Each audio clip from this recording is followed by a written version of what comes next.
गाड़ी छोड़ी गई।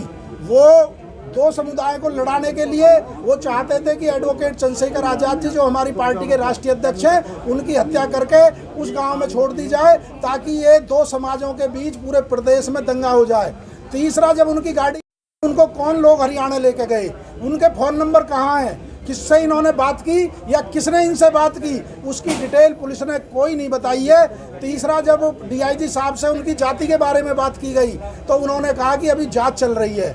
मेरा आपसे कहना है कि जो प्रदेश के मुख्यमंत्री बाबा हैं वो जाति देख के बुलडोजर चलाते हैं, जाति देख के वो रासुका लगाते हैं, जाति देख के मकान तोड़ते हैं। आज जब उनकी स्वजाति के लोग हमला में निकल आए तो वो कार्रवाई उन पर क्यों नहीं की गई? यदि इसमें कोई और जाति से कोई अभियुक्त होता तो ये कार्रवाई बहुत पहले हो गई होती।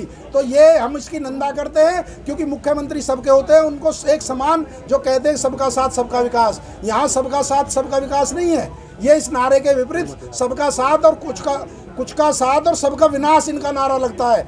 दूसरा, मेरा आपसे कहना है कि जो कट्टे से इन्होंने फायर दिखाया है, कट्टे से जो हमारे चश्मदीद गवाह हैं जिन्होंने हमला देखा और स्वयं राष्ट्रीय अध्यक्ष जी ने देखा कि उसने उन पिस्टल तान रखी थी और जो हमारी पीछे गाड़ी थी उन्होंने देखा पिस्टल तान रखी थी। बैक टू बैक जो 4 फायरिंग हुए वो पिस्टल से हुए। कट्टा भी उनके पास था, 4-5 हथियार उनके पास थे, लेकिन क्योंकि वो चाहते हैं कि जब प्लास्टिक रिपोर्ट आए तो उसमें पिस्टल की गोली आएगी या कट्टे की गोली आएगी तो इनको फ़ायदा मिल जाएगा और ये उसमें न्याय पूरा हो नहीं पाएगा और ये बरी हो जाएंगे। इसमें मेरा एक चीज़ और कहना है, प्रशासन ने ये भी कहा है कि ये नए लड़के हैं। नए लड़के नहीं है, मैं ऑन द रिकॉर्ड आपके बीच बात कर रहा हूँ। 2023 के अंदर इन पर 3 मुकदमे, संगीन मुकदमे दर्ज हैं। 8 लाख की लूट इन्हीं अपराधियों ने की, एक जेलर पर उत्तराखंड में गोली इन्हीं अपराधियों ने चलाई और इनको यही पता नहीं है कि उद्देश्य से तुम किस उद्देश्य से राष्ट्रीय अध्यक्ष जी के पे गोली चला रहे हो। जब वो बयान ही नहीं दे पा रहे तो इसके पीछे बहुत बड़ी राजनीतिक षड्यंत्र लगता है, एक सामाजिक स्वार्थ बढ़ाने का षड्यंत्र लगता है। इससे किसको फायदा है, राष्ट्रीय अध्यक्ष जी की हत्या करने से किसको फायदा होने वाला था, इसकी भी जांच होनी चाहिए। इसीलिए हमारे राष्ट्रीय अध्यक्ष जी विनय भाई ने भी और हमारी पूरी पार्टी की टीम ने ये कहा कि इसकी सीबीआई जांच हो। हमें ये कारण चाहिए, पुलिस हमें संतुष्ट कर दे कि हमला जो किया है ये किस कारण वजह से किया है, इसके पीछे कौन लोग हैं और पुलिस उनको क्यों बचाना चाहती है। मैं माननीय मुख्यमंत्री जी से कहता हूं कि यदि कोई पक्ष में है भी, वो भी देश का नागरिक है। 22 स्टेटों में हमारा संगठन है, 22 स्टेटों में हमारी आज़ाद समाज पार्टी की विंग है और हमारे राष्ट्रीय अध्यक्ष जी देश के कोने कोने में जाकर कमज़ोरों की, गरीबों की आवाज़ उठाते हैं। यदि आप उनको सुरक्षा नहीं दोगे तो किसको दोगे? धीरेन्द्र शास्त्री को आप सुरक्षा दोगे, कंगना रावत को आप सुरक्षा दोगे? और माननीय मुख्यमंत्री जी जब संसद के अंदर रोए थे कि मेरी जान को खतरा है, मेरी सुरक्षा को खतरा है, तो कांग्रेस ने भी उनको सुरक्षा दी थी विपक्ष का नेता होने के नाते। लेकिन यहाँ सरकार की मानसिकता पर सवाल उठता है कि वो कोई विपक्ष में यदि कोई आवाज़ उठा रहा है तो उसको सुरक्षा देने के पक्ष में नहीं है। जब हम भरतपुर में प्रोग्राम करने गए तो केवल 1 सिपाही हमारे साथ गया।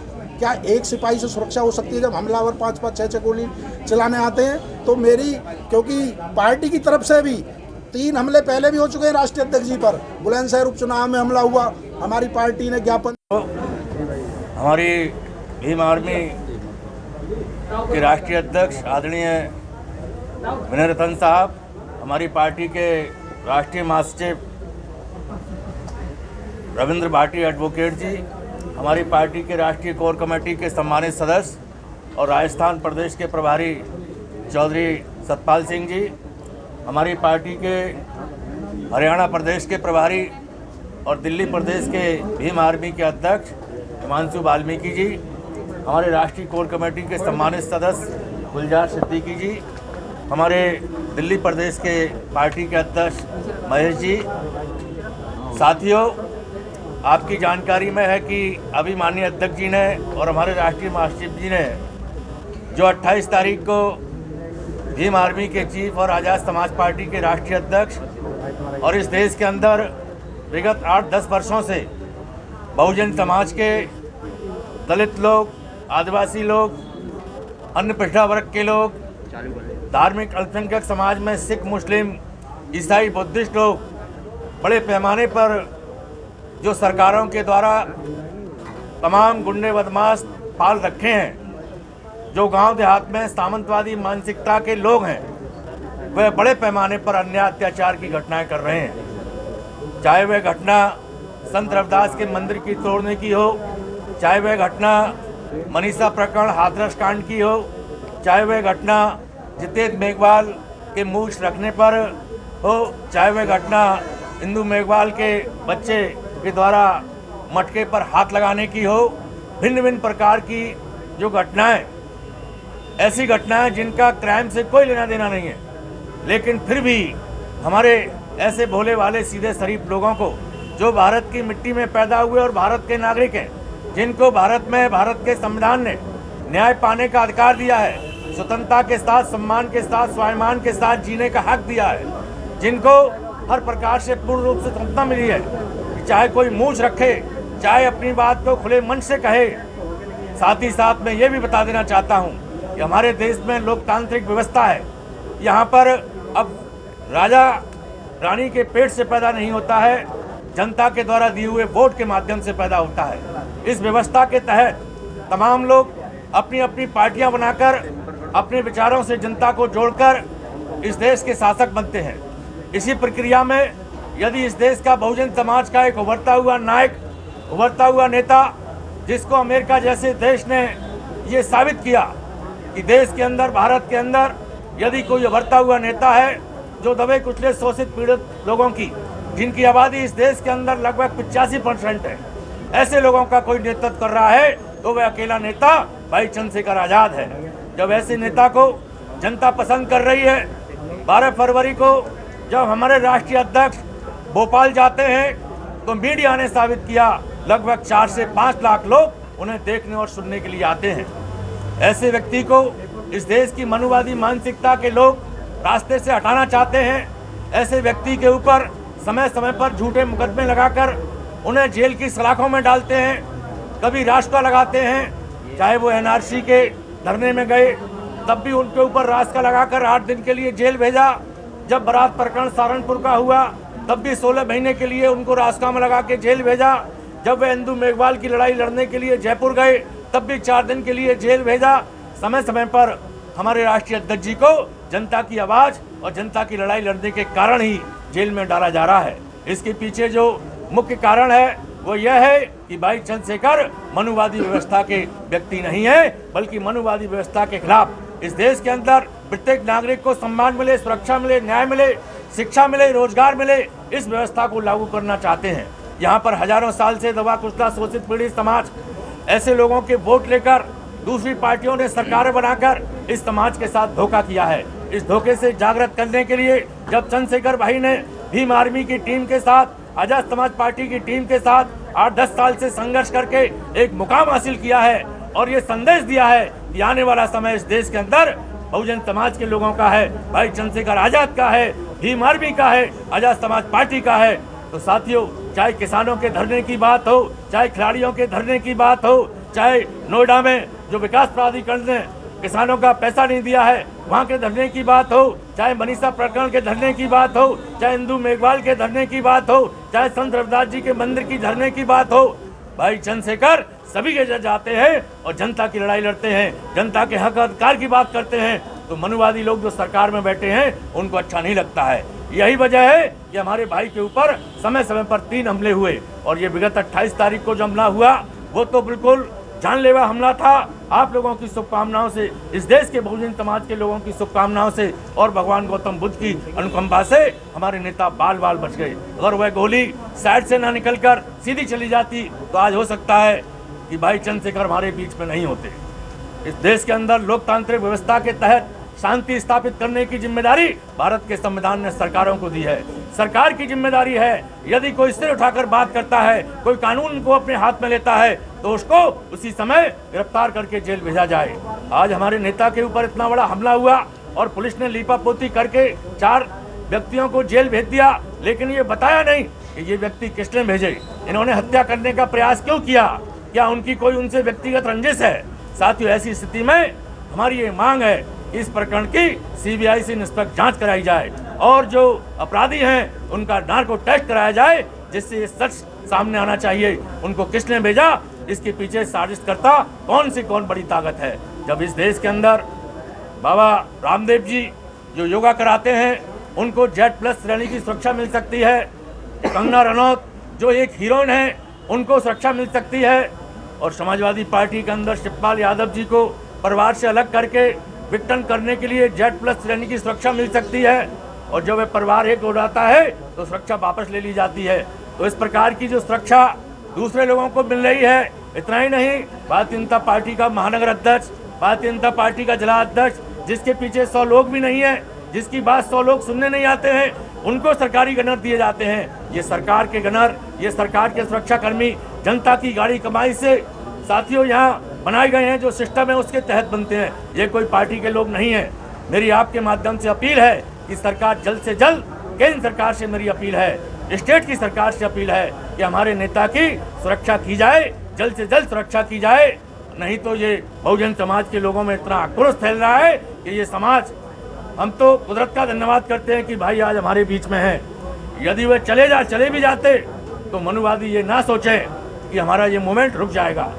आज लाखों लोग भाई चंद्रशेखर बनकर गांव-गांव में संघर्ष कर रहे हैं। तो साथियों, आपके माध्यम से मैं कहना चाहता हूं कि लोकतांत्रिक व्यवस्था के तहत इस देश को संचालित होने दें। यहाँ जबरदस्ती मनुवादी लोग तानाशाही करके किसी को रास्ते से हटाने की कोशिश ना करें। यहाँ रास्ते से हटने वाले लोग नहीं हैं। यहाँ पर बाबा साहब डॉक्टर भीमराव अंबेडकर जी ने संघर्ष किया, इसी समाज के लोगों की आवाज उठाई। आज वो हमारे बीच में नहीं है। मानवर कांसीराम साहब ने आवाज उठाई, आज वो भी हमारे बीच में नहीं है। तो भाई चंद्रशेखर आवाज उठा रहे हैं, और चंद्रशेखर के बाद लाखों लोग आवाज उठाने वाले हैं। आज नहीं तो कल सच्चाई सामने आएगी और ये बहुजन समाज इस देश का वोट के माध्यम से शासक बनेगा। इन्हीं सब बातों के साथ धन्यवाद। जय भीम, जय भारत।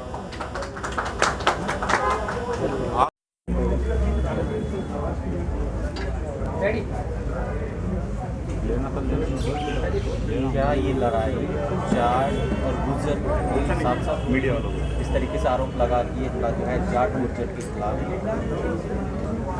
देखिए, ये भारत का इतिहास है।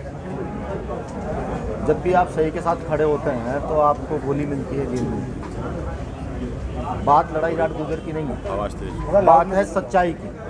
सच क्या है? गुर्जर गौरव यात्रा निकली, गुर्जर समाज का ने स्वाभिमान के तहत वो निकाली, ये सच है। अब उसको कोई नकारता रहे, ये सही नहीं है। पहलवान बहनें बैठी हुई थी यहाँ पर, उन्होंने रिपोर्ट दर्ज कराई थी कि हमारे साथ दुष्कर्म हुआ है, ये सच है। लेकिन सरकार ने लिपापोती की, सरकार ने सही जांच नहीं की। तो ये सब चीज़ें, और सिर्फ गुर्जर जाट ही नहीं, जो मुस्लिम साथियों पर अत्याचार होते हैं, दलितों पर अत्याचार होते हैं, आदिवासियों पर अत्याचार होता है। आपने देखा मूस रखने पर हत्या, मटकी छूने पर हत्या, महाराज मीर भोज को लेकर हत्या, महाराज मीर भोज को लेकर विवाद। सच्चाई के साथ जो खड़ा उसके साथ ये होता है। इसका प्रत्यक्ष प्रमाण ये है, ये फोटो है, नीचे के ऊपर के फोटो में 4 अपराधी हैं जिन्होंने ये घटना की है, और इन चारों में से नीचे के फोटो में 3 अपराधी मौजूद हैं। 2 अपराधी कोई और है, और 1 अपराधी हो सकता है फोटो खींच रहा हो या वो कोई और हो। आप समझिए, ये जब घटना घटित हुई उसके बाद की फोटो है, पुलिस ने जारी करी ऊपर वाली फोटो। ठीक, ऊपर की फोटो पुलिस ने जारी की, नीचे की फोटो की सोशल मीडिया से उठाई गई है। सोचिए कि यानी कि हत्यारे और भी शामिल हैं। तो यानी कि प्रशासन भी कहीं ना कहीं सरकार के दबाव में, सरकार इसमें इन्वॉल्व है। कई लोग सीबीआई ईडी पर जहाँ आरोप लगा रहे हैं कि वो बीजेपी के लिए काम करते हैं। आपको लगता है कि सीबीआई से इस जांच की निष्पक्ष जांच होगी? देखिए, निष्पक्ष जांच की मांग की गई है, और अगर सीबीआई भी जो है पक्ष में जांच करने लगी तो देश नहीं बचता है, फिर देश का कोई मतलब नहीं रह जाता है। क्योंकि देश को बचाने वाली संस्थाएं अगर ये सब करने लगेंगी, ठीक, कम से कम उस व्यक्ति के लिए तो सही जांच हो जो शोषित वंचितों के लिए खड़ा होता है, जो इस देश की राजनीति का उभरता सितारा है, जिसको टाइम मैगजीन ने नंबर 1 का स्थान दिया है। भारत में अकेले इकलौते ऐसे शख्स हैं जिनको नाम आया। निष्पक्ष जांच की मांग करते हैं। बिल्कुल। अच्छा, 21 तारीख का आपका जो प्रदर्शन होने जा रहा है उसमें कितने लोग आने की संभावना है? देखिए, ये प्रदर्शन गलत लोगों के खिलाफ है। जो हुआ है वो गलत, कि जो भी फुले साहब अम्बेडकर को मानते हैं, जो भी प्रगतिशील लोग हैं, या जो ये समझते हैं कि व्यवस्था संविधान से नहीं गोली से चलाई जा रही है, वो उन सभी लोगों को आमंत्रण है।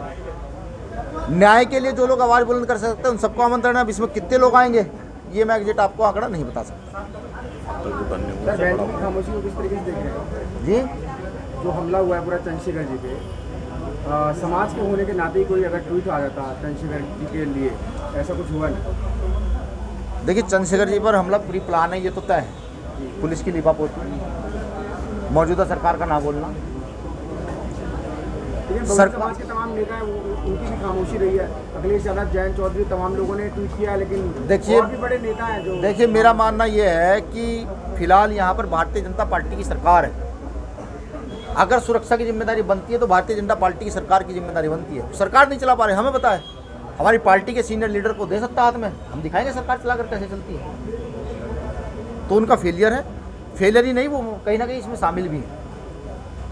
कई लोग यूपी पुलिस का मॉडल देश भर में कहते हैं कि पुलिस सबसे अच्छा, आप उसी यूपी पुलिस के सवाल उठा रहे हैं। पिछले कुछ समय से लगातार यूपी पुलिस का मॉडल दिखाई दे रहा है। अदालत में हत्या, पुलिस की सिक्योरिटी में हत्या, मीडिया की हत्या। एक साथी थे मुन्ना पासी, उनके घर में उनके अनाज तक में जहर डाल दिया, घर तोड़ दिया गया, मोटरसाइकिल, गाड़ी, छत तक तोड़ दी गई। ये जो है ना, ये पुलिस का मॉडल है। यहाँ पर जो है पुलिस का जो मॉडल है वो यहाँ की उस जाति समाज के लिए है जो तथाकथित कहीं ना कहीं जिसको योगी आदित्यनाथ जी प्रोटेक्ट कर रहे हैं। हाथरस देखिए आप, और ऐसी तमाम इतनी घटनाएं हैं जिनका जिक्र मैं करूं तो पुलिस का मॉडल ये उत्तर प्रदेश का क्या, विश्व के किसी प्रदेश, किसी जिले, किसी गांव का नहीं होना चाहिए। आगे क्या रणनीति? लोकतांत्रिक व्यवस्था से चलेंगे, धरने के माध्यम से, क्योंकि ये देश आंदोलन का देश रहा है। यह आंदोलन कर करके हमने अंग्रेजों को भी भगाया है। आंदोलन के माध्यम से अपनी बात को रखेंगे, अपने नेता की सुरक्षा की मांग करेंगे, और अगर सरकार सुरक्षा देने में नाकामयाब है, सरकार में इतनी क्षमता नहीं कि सुरक्षा दे सके, तो सरकार आप ही लोगों के माध्यम से बताए कि वो चंद्रशेखर आज़ाद को सुरक्षा नहीं दे सकती। फिर बहुजन समाज के लोग चंद्रशेखर आज़ाद की सुरक्षा करना जानते हैं। पहले भी हमने अपने हक अधिकारों के लिए लड़ाई लड़ी है, वही लड़ाई हम पुनः लड़ने के लिए तैयार हैं। ये लोग कह रहे हैं कि पहलवानों का साथ दिया था, उसका परिणाम भुगत रहे हैं चंद्रशेखर आज़ाद जी। देखिए, अगर बेटियों के साथ देने का परिणाम मौत है तो मौत मंजूर है, मौत मंजूर है, लेकिन हर उस बेटी के साथ खड़ा हो जाएगा जिसके साथ गलत हो।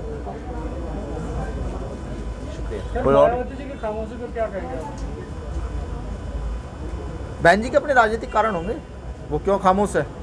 हालांकि मैंने उस ओर ध्यान नहीं दिया। देश के सभी नेता बोले, 2 ही नेता ऐसे हैं जो नहीं बोले। एक तो यहाँ के प्रधान है उत्तर प्रदेश के। क्या बहन जी को खतरा लग रहा है? किसी दबाव में है बहन जी? अब देखिए, परिवार के लोगों से मुझे नहीं लगता कि खतरा होता है। परिवार के लोगों से मुझे नहीं लगता कि खतरा कोई हो सकता है। वो सीनियर लीडर रही है, हमारी समाज में काम किया, अच्छा काम किया उन्होंने, अच्छी बात है। देखिए, परिवार में पिता जो होता है ना, पिता के बाद पिता की संपत्ति, पिता का कर्जा, पिता की ख्याति बेटे को ट्रांसफर होती है। वो शांत है अभी तक। अब देखिए, ये बहुत फुले साहब अम्बेडकर की विचारधारा ट्रांसफर होती रहती है। बाबा साहब अम्बेडकर ने चलाई, साहब काशीराम ने चलाई, बहन जी ने चलाई, आज चंद्रशेखर आज़ाद भाई चला रहे हैं, हमारी पूरी टीम चला रही है, और भी तमाम साथी चला रहे हैं। तो इसमें कोई ज़्यादा बड़ी बात नहीं है। धन्यवाद। और साहब ने प्रदेश अध्यक्ष उत्तर प्रदेश सारा मामला रख दिया है। तो मोटी बात है, जो जांच अब तक हुई है पुलिस की, उससे हम संतुष्ट नहीं है। अपनी भीम आर्मी और आज़ाद समाज पार्टी की तरफ से अपनी जांच करा रहे हैं, और उस जांच को जो 21 जुलाई का राष्ट्रीय अध्यक्ष जी ने अभी ऐलान किया जंतर मंतर पर प्रदर्शन करने का, 21 जुलाई को उस जांच को सार्वजनिक रूप से देश के सामने रखेंगे कि कौन लोग इस हमले के पीछे हैं।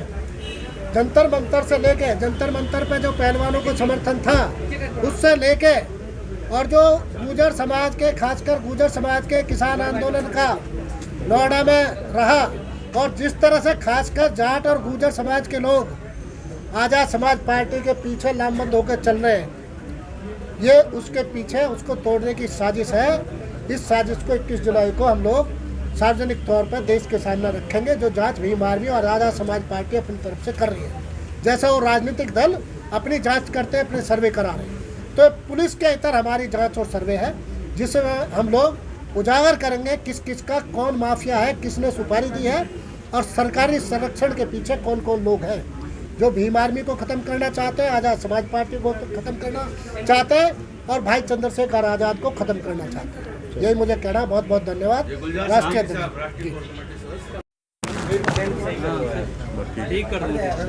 साथियों, सुनिए भाई, सुनिए।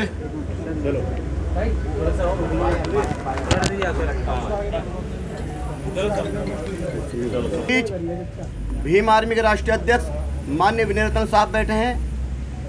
हमारे भाई सभी साथी, सम्मानित साथी हमारे साथ हैं। इस घटना का जो प्रकरण है, हमारे नेता, हमारे बहुजन समाज के नेता एडवोकेट चंद्रशेखर आजाद साहब पे जो कातिलाना हमला इन लोगों ने किया है, ये बहुत गलत कातिलाना हमला किया है। हमारे मुस्लिम समाज की बात करूं और पूरे बहुजन समाज की बात करूं, सब लोग गुस्से में हैं कि ये हमारे नेता पे इतना बड़ा हमला कैसे किया इन लोगों ने। तो मैं आप लोगों के चैनल के माध्यम से कहना चाहता हूं, इसकी निष्पक्ष जांच हो और सीबीआई जांच की हम मांग करते हैं। और इन अपराधियों का नार्को टेस्ट भी हो ताकि पता लगे सच्चाई है क्या। गोली चलाते हैं 32 की और बताते हैं 315 की, तो ये क्या है? सरासर एक गलत है। और ये हमारी सरकार, उत्तर प्रदेश की बात करूं, बे औलादों के हाथ में सरकार है। उन्हें दर्द नहीं पता कि बेटे, बच्चे, भाई, माँ बाप क्या होते हैं। हम दर्द जानते हैं। हमारे नेता पे जो हमला हुआ है, हमारे नेता को 22 श्रेणी सुरक्षा दी जाए बहुत जल्द, इसकी हम मांग करते हैं। और 21 तारीख को हमारे राष्ट्रीय अध्यक्ष जी भीम आर्मी माननीय विनय रतन साहब ने ऐलान किया है कि वहाँ पर प्रोटेस्ट है दिल्ली में। तो आप सभी लोग अपने चैनल के माध्यम से ज़्यादा से ज़्यादा लोग पहुँचने की कृपया करें और सभी साथी वहाँ पहुँचें और हमारे नेता की आवाज़ को बुलंद करें। आप सभी का बहुत बहुत शुक्रिया, बहुत बहुत धन्यवाद। सभी पत्रकार बंधुओं का, जो ऐसे समय में भी 3 दिन से लगातार बारिश का मौसम है, अपनी जिम्मेवारी समझते हुए इस प्रेस कॉन्फ्रेंस में आए। साथियों, मुझसे पूर्व मेरे सभी सीनियर लीडर ने जो घटना और प्रकरण हुआ उसके बारे में सारी जानकारी आपको दे दी। क्या क्या खामियां पुलिस की रही, उत्तर प्रदेश पुलिस की रही। इस सभी घटना के पीछे ये हमारा संगठन का मानना है कि इस घटना के पीछे कुछ असरदार लोगों का हाथ है, जिसके चलते पुलिस उन अपराधियों को बचाना चाहती है। मैं तो ये भी कहूँगा, एक फ़ोटो के एक फ़ोटो आई है जिसमें कि अपराधी 4 नहीं, अपराधी 6 थे और 2 अपराधियों को पुलिस ने राजनीतिक संरक्षण के चलते या किसी असरदार लोगों के दबाव के चलते उन लोगों को वहाँ से इस केस से दफ़ा करने का काम किया है। साथियों, माननीय राष्ट्रीय अध्यक्ष व सभी साथियों ने 21 तारीख की कॉल दी है। हम वही लोग हैं, हम वही साहू फूले प्यारे लले अम्बेडकर को मानने वाले लोग हैं, हम वही मानवतावादी विचारधारा को मानने वाले लोग हैं, हम वही लोग हैं जो इस भारतीय संविधान की पूर्ण तरह से रक्षा कर रहे हैं। हम लोग 21 तारीख को ज़्यादा से ज़्यादा पहुंचकर इस आंदोलन को सफल बनाएंगे। हमने पहले भी जंतर मंतर पर अपनी ताकत दिखाई है। हम शोषित वंचित वर्ग के लोगों ने, इस साहू फूले प्यारे लले अम्बेडकर के लोगों ने पहले भी अपनी बात को लोहा मनवाने का काम किया है। आपके माध्यम से ये कहना चाहूँगा, अगर सरकार जल्द से जल्द होश में आए और आदरणीय चंद्रशेखर साहब को जेड सुरक्षा दे, जेड सुरक्षा के साथ साथ इस केस की निष्पक्ष सीबीआई जांच कराने की हम लोग मांग करते हैं। धन्यवाद आप सभी पत्रकार बंधुओं का। जो लोग अपने क्वेश्चन लेना चाहते हैं, जिन लोगों के मन में कोई क्वेश्चन है, वो अपने क्वेश्चन ले सकते हैं आदरणीय राष्ट्रीय अध्यक्ष विनय रतन सिंह जी। जो चंद्रशेखर आजाद जी ते जानलेवा हमला होया, उस हमले की इंसाफ लिए जो आज मीटिंग बुलाई सी, मीडिया का मैं बहुत बहुत धन्यवाद करता कि ये आवाज़ पूरे इंडिया च नहीं पूरे वर्ल्ड च जाएगी। जो चंद्रशेखर जी ते हमला होया वो एक साजिश तहत होया है, क्योंकि एक राजनीतिक हमला है। ਇਹ ਕੱਲਾ ਤੁਸੀਂ ਜਿਹੜੇ ਸਾਡੇ ਨਾਲ ਸਮਾਜ ਉਹ ਇਕੱਲੇ ਤੁਹਾਡੇ ਤੇ ਨਹੀਂ, ਇਹ ਸਮੁੱਚੇ ਲੋਕ ਜਿਹੜੇ ਚਾਹੇ ਮੁਸਲਮਾਨ ਭਾਈਚਾਰਾ ਚਾਹੇ ਸਿੱਖ ਭਾਈਚਾਰਾ ਟਾਰਗੇਟ ਤੇ ਨੇ, ਕਿਉਂਕਿ ਇਹ ਇੱਕ ਪਾਸੇ ਆਪਾਂ ਮੰਨਦੇ ਹਾਂ ਕਿ ਅਸੀਂ 85% ਲੋਕ ਆ, ਇਹ 85 ਦੇ 85% ਲੋਕ ਜਿਹੜੇ ਆ ਟਾਰਗੇਟ ਦੇ ਨੇ। ਮੈਂ ਜਿੱਦਣ ਸਹਾਰਨਪੁਰ ਚੰਦਰ ਸ਼ੇਖਰ ਜੀ ਦਾ ਪਤਾ ਲੈਣ ਗਿਆ ਸੀ ਅਗਲੇ ਦਿਨ, ਤੇ ਪਤਾ ਕਰ ਲਿਆ ਸੀ ਕਿ ਉਹ ਇੱਕ ਲੜਕਾ ਹਰਿਆਣੇ ਤੋਂ ਹੈ। ਮੈਂ ਨਾਲ ਦੀ ਨਾਲ ਭੇਜ ਦਿੱਤੀ ਸੀ, ਫੋਟੋ ਮੇਰੇ ਕੋਲ ਪਹੁੰਚ ਗਈ ਸੀ, ਕਿਉਂਕਿ ਜਿਹੜੀ ਗੱਡੀ ਨੰਬਰ ਸੀ ਉਹ ਅੰਬਾਲੇ ਦਾ ਸ਼ੋਅ ਹੋ ਰਿਹਾ ਸੀ। ਉਸ ਤੋਂ ਮੈਂ ਪਤਾ ਕਰਕੇ ਗੱਡੀ ਕਿਹਦੇ ਕੋਲ ਆ ਸਾਰਾ ਪਤਾ ਲਾ ਕੇ ਭੇਜ ਦਿੱਤੀ ਸੀ ਰਿਪੋਰਟ। ਤੇ ਸਰਦਾਰ ਸਿਮਰਨਜੀਤ ਸਿੰਘ ਮਾਨ ਮੈਂਬਰ ਆਫ ਪਾਰਲੀਮੈਂਟ ਸੰਗਰੂਰ, ਉਹਨਾਂ ਨੇ ਇਸ ਘਟਨਾ ਦੀ ਬੜੀ ਨਿੰਦਾ ਕੀਤੀ ਹੈ। ਉਹ ਚੰਦਰ ਸ਼ੇਖਰ ਆਜ਼ਾਦ ਜੀ ਦੇ ਨਾਲ ਨੇ। ਉਹਨਾਂ ਨੇ ਪੂਰਾ ਜੋ ਵੀ ਸਾਡੀ ਟੀਮ ਵੱਲੋਂ ਜਾਂ ਪਾਰਟੀ ਵੱਲੋਂ ਸਹਿਯੋਗ ਬਣਦਾ ਦੇਵਾਂਗੇ। ਪੂਰੀ ਸਿੱਖ ਕੌਮ ਚੰਦਰ ਸ਼ੇਖਰ ਆਜ਼ਾਦ ਜੀ ਦੇ ਨਾਲ ਹੈ, ਚਾਹੇ ਉਹ ਹਰਿਆਣੇ ਦਾ ਜਾਟ ਭਾਈਚਾਰਾ ਵੀ ਹੈ, ਜਿਵੇਂ ਕਿ ਆਪਣਾ ਜਿੰਨੇ ਵੀ ਸਾਡੇ ਜਾਟ ਭਾਈ ਸਿੱਖੀ ਵਿੱਚ ਆ ਗਏ ਨੇ, ਉਹ ਸਾਰੇ ਦੇ ਸਾਰੇ ਚੰਦਰ ਸ਼ੇਖਰ ਆਜ਼ਾਦ ਦੇ ਨਾਲ ਖੜੇ ਨੇ। ਇਹ ਹਮਲਾ ਹਰਿਆਣੇ ਦੇ ਵਿੱਚ ਇਹ ਕਿਉਂ ਹੋਇਆ? ਕਿਉਂਕਿ ਚੰਦਰ ਸ਼ੇਖਰ ਆਜ਼ਾਦ ਜੀ ਸਾਡੇ ਕਰਨਾਲ ਦੇ ਵਿੱਚ ਇੱਕ ਵਾਰੀ ਕਪਿਲ ਨਾਂ ਦੇ ਲੜਕੇ ਨੂੰ ਇੱਕ ਮਾਰ ਦਿੱਤਾ ਸੀ, ਤਾਂ ਉਹਨਾਂ ਦੇ ਹੱਕ 'ਚ ਵੀ ਬੋਲਣ ਗਏ ਸੀ।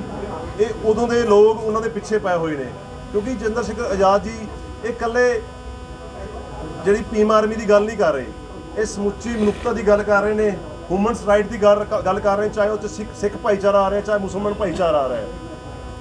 ਹਰਿਆਣੇ ਦੇ ਵਿੱਚ ਇੱਕ ਟਾਰਗੇਟ ਬਹੁਤ ਵੱਡਾ ਚੱਲ ਰਿਹਾ ਸੀ ਕਿ ਪੰਜਾਬ ਨਾਲ ਦੀ ਲੱਗਦੀ ਸਟੇਟਾਂ ਜਿੰਨੀਆਂ ਵੀ ਜੋ ਵੀ ਆਵਾਜ਼ ਚੱਕ ਰਿਹਾ, ਜਿਵੇਂ ਕਿ ਦੀਪ ਸਿੱਧੂ ਦਾ ਜੋ ਕਤਲ ਕਰ ਦਿੱਤਾ ਗਿਆ ਹਰਿਆਣੇ ਵਿੱਚ ਹੋਇਆ, ਸਿੱਧੂ ਮੂਸੇਵਾਲੇ ਦਾ ਕਤਲ ਕਰ ਦਿੱਤਾ ਗਿਆ।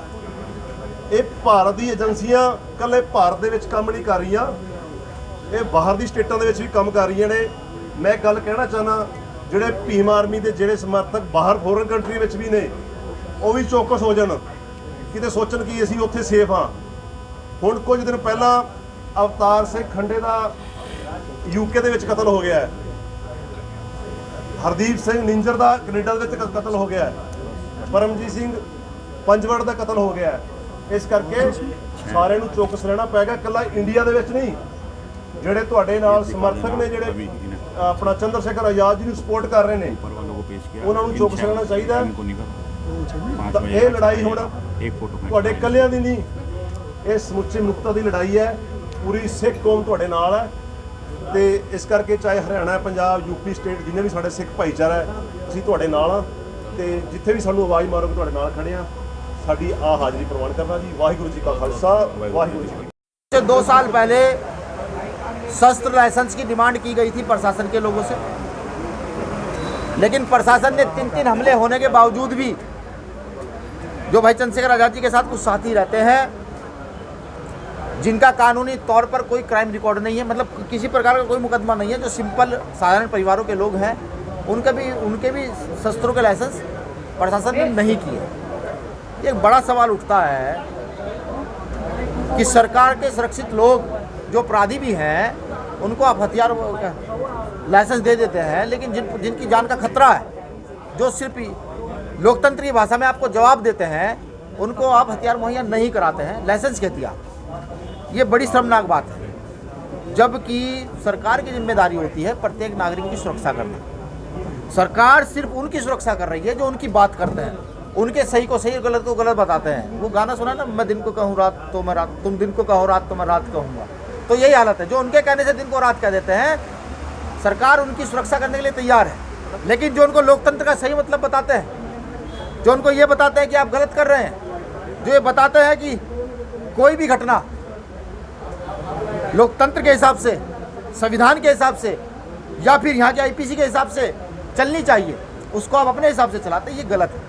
मैं आपके चैनल के माध्यम से ये भी कह दूं, क्योंकि अभी बहुत सारे लोग सोशल मीडिया पर ना जाने कितनी अनर्गल बातें हमारे साथियों को, सीनियर लीडरशिप को कह रहे हैं। हमारा किसी विशेष जाति से कोई द्वेष नहीं है, बिल्कुल नहीं है। लेकिन कोई अगर अपराधियों का संरक्षण करेगा, जैसे हाथरस में सवाई हुई, कोई अपराधियों का संरक्षण करेगा, जैसे जालौर में सवाई हुई, कोई संरक्षण करेगा, जैसे कुछ साथियों ने हत्या का प्रयास किया, वो नाकाम रहे, उनके पक्ष में लोग बोल रहे हैं। ऐसे लोगों के हम बिल्कुल खिलाफ हैं, क्योंकि ये लोकतंत्र के लिए खतरा है, ये देश के लिए खतरा है। और ऐसे लोग जो सही को सही नहीं इस देश के अंदर कह सकते, सही को गलत बताकर पेश करते हैं, वो लोकतांत्रिक व्यवस्था के लिए, देश के लिए खतरा है। मैं पुनः आपके चैनल के माध्यम से भी कहूँ माननीय मुख्यमंत्री महोदय को कि आप उन लोगों को लाइसेंस मुहैया कराइए जिनको जान का खतरा है। भाई चंद्रशेखर आज़ाद जी के साथ साथ अन्य भी राजनीतिक दलों के लोगों पर जो हमले हो रहे हैं, ईडी की जांच बैठाई जा रही है, फलानी जांच बैठाई जा रही है, उनकी भी सुरक्षा की जिम्मेदारी कहीं ना कहीं माननीय मुख्यमंत्री योगी आदित्यनाथ जी पर है। सीबीआई जांच की डिमांड, नार्को टेस्ट की डिमांड और 21 तारीख का प्रोटेस्ट, इनमें से एक भी जायज़ हमारी कोई नाजायज़ मांग नहीं है। और मुझे ये भी पता है जातीय द्वेष ज़्यादा है, लोकतांत्रिक व्यवस्था में भी आज जातीय द्वेष चरम सीमा पर है। मैं ये भी जानता हूँ कि इस बार भी माननीय मुख्यमंत्री कोई संज्ञान नहीं लेंगे। दिल्ली के अंदर जो प्रदर्शन आज तक हमारे हुए हैं, मुझे पूरी उम्मीद है कि उससे 4 गुना ताकत में यहाँ पर लोग आएंगे। आप देखिएगा इस आंदोलन को बचाने के लिए आएंगे। भाई चंद्रशेखर आज़ाद जी को बचाने के लिए लोग यहाँ पर आएंगे। देखिए, ये एक पत्र है।